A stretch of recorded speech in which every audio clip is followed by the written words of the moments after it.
আল্লাহ পাক রব্বুল আলামিন কুরআনুল কারীমের মধ্যে জানায়া দেয়, কু আনফুসাকুম ওয়া আহলিকুম নারা।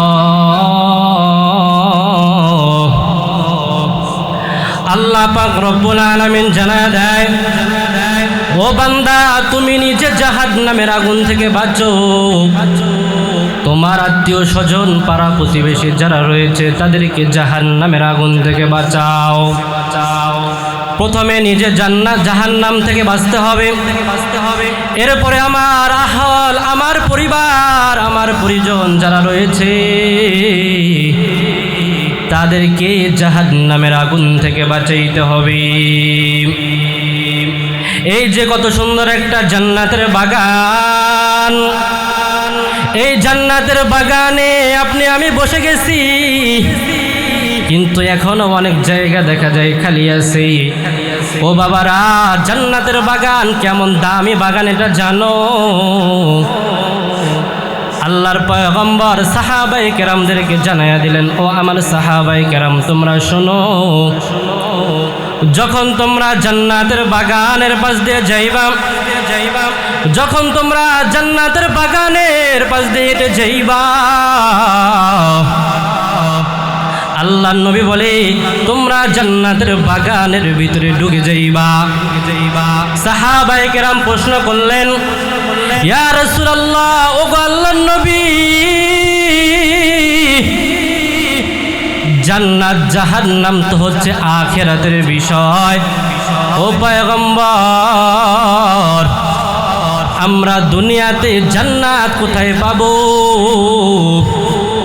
তখন আল্লাহর পয়গম্বর জানায়া দেয়, যে মজলিসের ভিতরে আল্লাহ তাআলার জিকির করা হয়, যেই মজলিসের ভিতরে কোরআনের আলোচনা করা হয়, যেই মজলিসের ভিতরে দ্বীনি আলোচনা করা হয়, ওই মজলিসটা জান্নাতের বাগান হয়ে যায়।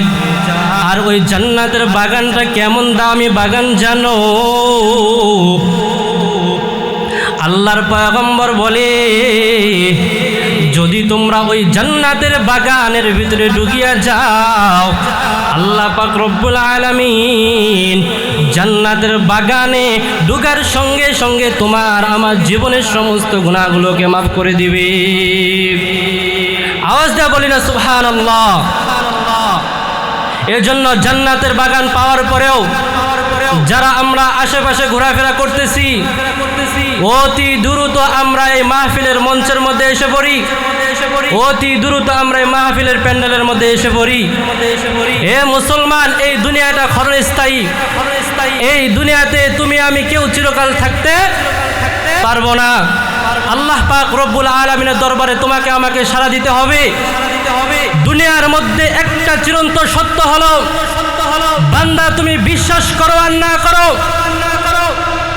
মৃত্যু যে আসবে এটা হচ্ছে চিরন্ত সত্য। মরণ থেকে যেথায় পালাও, মরণ থেকে পালায়া তুমি কোনো জায়গায় যাইতে পারবা না। আল্লাহ পাক রব্বুল আলামিন জানায়া দেয়, মরণ থেকে পালায়া যদি তুমি আসমানের দিকে যাও, মরণ থেকে পালায়া যদি তুমি একটা গুহার মধ্যে ঢুকিয়া যাও, সেখানেও তোমাকে আজরাইল পাকড়াও করবে। অর্থাৎ তোমাকে আল্লাহ পাক রব্বুল আলামিন দুনিয়াতে পাঠাইছে। আল্লাহ বলে, বান্দা আমি আল্লাহ পাক রব্বুল আলামিন তোমাকে দুনিয়াতে পাঠাইছি অন্য কোনো কারণে নয়। আল্লাহ বলে, মা খালাকাতুল জিন্না ওয়াল ইনসা ইল্লা লিয়াবুদুন।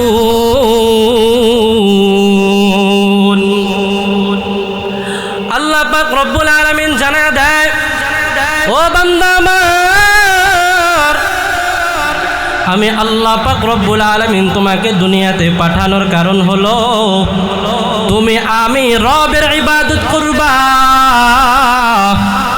আমি রবের ইবাদত করে আমি রবের দরবারে তুমি হাজিরা দিবা। যদি ইবাদত না করে তোমার আমার রবের দরবারে তুমি আমি হাজিরা দে, বান্দা ওই কঠিন কিয়ামতের ময়দানটা বড় ভয়ঙ্কর ময়দান। নবী বলে কিয়ামতের ময়দানটা কেমন হবে জানো? যখন আল্লাহ পাক রব্বুল আলামিনের অর্ডারে কিয়ামতের ময়দানটা কায়েম হয়ে যাবে। আজ এই যে আমরা সূর্য দেখতেছি, এই সূর্য দুনিয়া থেকে 9,30,00,000 মাইল উপরে। আল্লাহ পাক রব্বুল আলামিনের অর্ডারে যখন আল্লাহ পাক রব্বুল আলামিন হুকুম দিবেন, আল্লাহ পাক রব্বুল আলামিন হুকুম দেওয়ার সঙ্গে সঙ্গে সূর্যটা তোমার আমার অর্ধহাত উপরে এসে পড়বে। এখন তো সূর্য একটা মুখ দিয়ে তাপ দেয়, কিন্তু ওই দিন আল্লাহ পাক রব্বুল আলামিনের অর্ডারে সূর্যের যে 12টা মুখ রয়েছে 12টা মুখ দিয়ে তাপ দিবে। সূর্যের তাপে যারা গুনাহগার হবে, গুনাহগারের মাথার মগজগুলো ভাতের মারের মতো টকবক টকবক টকবক করতে থাকবে। এদিক দিয়ে জাহান্নাম ডাক দিয়ে বলে, মালিক আপনার জাহান্নামীরা কই কই? ও মালিক আমার পেটের ভিতরে ফালাইয়া দেন। তখন আল্লাহ পাক রব্বুল আলামিন জাহান্নামকে ডাক দিয়ে বলে, ও জাহান্নাম তুমি একটু অপেক্ষা করো, একটু অপেক্ষা করো, আমি আল্লাহ তাআলা বিচার কার্যটা শেষ করে নেই। জাহান্নাম থামতে চায় না, থামতে চায় না। জাহান্নাম দ্রুত গতিতে গুনাহগারদের দিকে এগিয়ে আসতে থাকে। আল্লাহ পাক রব্বুল আলামিন ফেরেশতাদেরকে ডাক দিয়ে বলে, ও ফেরেশতারা জাহান্নামের গলার ভিতরে শিকল লাগাও। জাহান্নামের গলার ভিতরে 70,000 শিকল লাগানো হবে। এক একটা শিকলের পিছনে 70,000 ফেরেশতা থাকবে। এরপরও জাহান্নামকে ধরে রাখতে পারে না, ধরে রাখতে পারে না। জাহান্নাম ডাক দিয়ে বলে, মালিক গুনাহগাররা কই কই? ও আল্লাহ গুনাহগারদেরকে আমার পেটের মধ্যে ফালাইয়া দাও। জাহান্নামের এই অবস্থা দেখিয়া আপনার আমার নবী রহমাতুল লিল আলামিন আল্লাহর দরবারে সিজদায় করে বলবে, মালিক জাহান্নামকে ফিরাও ফিরাও। ও মালিক আমার একটা উম্মত যেন জাহান্নামে না যায়। আল্লাহ পাক রব্বুল আলামিন আপনার আমার নবীকে ডাক দিয়ে বলে, ও নবী আপনি কান্না করবেন না, ও নবী কান্না করবেন না, আপনার কান্না আমি সহ্য করতে পারি না। ও নবী দুনিয়াতে আপনি এত কান্না করেছেন, উহুদের ময়দানে কান্না করেছেন, বদরের ময়দানে কান্না করেছেন, মক্কার কাফেররা আপনাকে মারি দিয়েছে, তাতেও আপনি কান্না করেছেন। ও নবী আপনি কান্না করবেন না, আপনি কাঁদবেন না, কাঁদবেন না। ও নবী আপনি মাথা উঠান, মাথা উঠান। ইরফা রাসিকা কাফা ইয়াউমিল। আল্লাহ পাক রব্বুল আলামিন বলে, ও নবী আপনি আপনার মাথা উঠায়া দেন। ও নবী আজকে আপনি কাঁদবেন না। আল্লাহ পাক রব্বুল আলামিনের কথা শুনিয়া আপনার আমার পয়গম্বর রহমাতুল লিল আলামিন মাথা উঠাবেন। মাথা উঠানোর পরে আল্লাহ পাক রব্বুল আলামিন বলবি, ওয়ামতাজুল ইয়াউমা আইয়ুহাল মুজরিমুন। আল্লাহ পাক রব্বুল আলামিন গুনাহগারদেরকে ডাক দিয়ে বলে, ও গুনাহগারেরা তোমরা নেককারদের থেকে আলাদা হয়ে যাও, তোমরা নেককারদের থেকে আলাদা হয়ে যাও। আমি আল্লাহ পাক রব্বুল আলামিন আজকে ইনসাফের বিচার কায়েম করব। দুনিয়াতে নেককাররা যেই রাস্তা দিয়ে চলেছে, গুনাহগাররা ওই একই রাস্তা দিয়ে চলেছে। আমি আল্লাহ পাক রব্বুল আলামিন বাধা দেই নাই।